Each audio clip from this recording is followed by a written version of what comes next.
Okay, review tayo for coming civil service exam. And number analogy naman tayo dahil marami pong ganitong lumalabas. At ito po ang isa sa time-consuming problem pagdating sa exam. At alam naman natin when it comes to exam, oras po ang ating kalaban. But may tuturo ko sa inyong technique, tip para makuha natin yung sagot na mabilisan. Okay, sasagutan po natin itong dalawang problem. 83 is to 25. 92 is to blank. When it comes to number analogy, always remember the relationship ng bawat number. Okay, wag lang po tayo mag-focus sa 83 at 25. Sa exam, binibigyan po nila yan ng mas 3K na question. Okay, pwede tayo mag-focus dito sa 8 at dito sa 3. So, paano nakuha yung 25 dito? Okay, ganito po yan. 8 minus 3 is equal to 5. Ito yung 83. And 5 square is equal to 25. So, ganun din ang gagawin natin dito sa 92 para makuha natin tong hinahanap. At lagi niyo pong tatandaan na i-consider itong choices. Kasi pag ganyan ang pattern niyo at wala sa choices, ibig sabihin, mali po yung pattern ninyo. So, gawin natin yung process dito sa 92.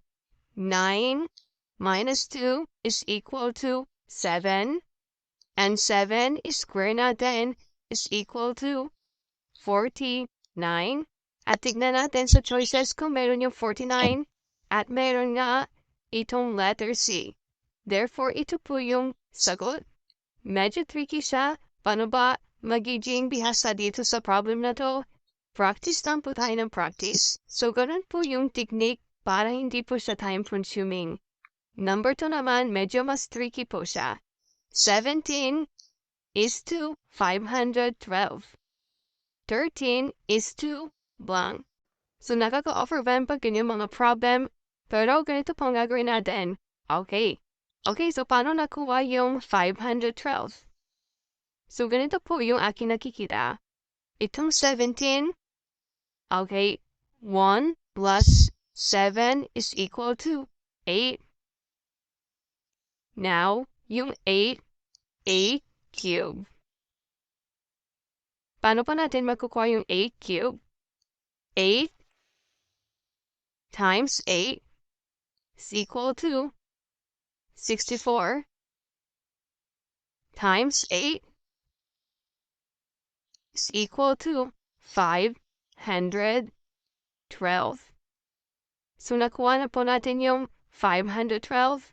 Now, same process po ang gagawin natin dito sa 13. Kung mayroon po yan at nakuha po natin, yung sagot na mayroon sa choices, definitely yun po yung tamang sagot. So, 1 plus 3 is equal to 4. So, i-cube po natin yung 4. Ayan, 4 times 4 times 4 is equal to 64. At mayroon na pong tamang sagot. Itong letter C. Okay.